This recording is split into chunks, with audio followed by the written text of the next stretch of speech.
यह कथा द्वापर युग की है, जब भगवान श्री कृष्ण के सुदर्शन चक्र ने काशी को जलाकर राख कर दिया था। बाद में यह वाराणसी के नाम से प्रसिद्ध हुआ। यह कथा इस प्रकार है। मगध का राजा जरासंध बहुत शक्तिशाली और बहुत ही क्रूर था। उसके पास अनगिनत सैनिक और दिव्य अस्त्र शस्त्र भी थे। यही कारण था कि आसपास के सभी राजा उसके प्रति मित्रता का भाव रखते थे। जरासंध के अस्थि और प्रस्थि नामक दो पुत्रियां थीं। उनका विवाह मथुरा के राजा कंस के साथ हुआ था। कंस अत्यंत पापी और दुष्ट राजा था। प्रजा को उसके अत्याचारों से बचाने के लिए भगवान कृष्ण ने कंस का वध कर दिया।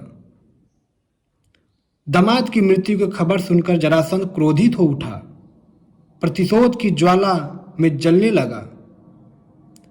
जरासंध ने कई बार मथुरा पर आक्रमण किया, किंतु हर बार श्री कृष्ण उसे पराजित कर जीवित छोड़ देते थे।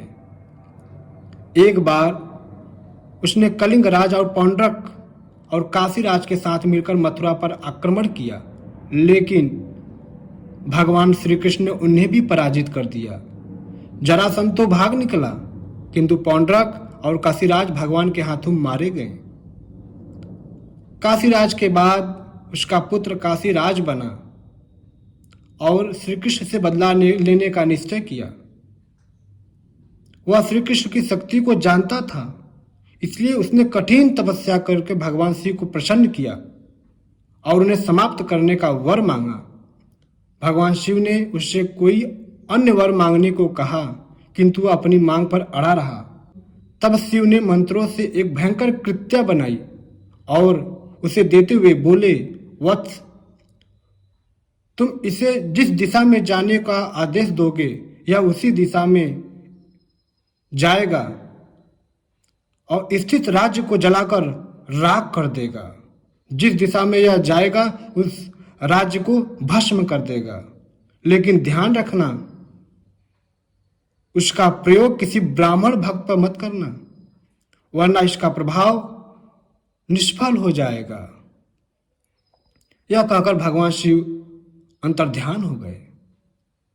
इधर दुष्ट कालेवन का वध करने के बाद श्री कृष्ण सभी मथुरावासियों को लेकर द्वारिका आ गए थे। काशीराज ने श्री कृष्ण का वध करने के लिए कृत्या को द्वारका की ओर भेजा। काशीराज को यह ज्ञान नहीं था कि भगवान श्री कृष्ण ब्राह्मण भक्त हैं, इसलिए द्वारिका पहुंचकर भी कृत्या उनका कुछ अहित न कर पाई। उल्टे श्री कृष्ण ने अपना सुदर्शन चक्र उसकी ओर चला दिया। सुदर्शन भयंकर अग्नि उगलते हुए कृत्या की ओर झपटा। प्राण संकट में देख कृत्या भयभीत होकर काशी की ओर भागी।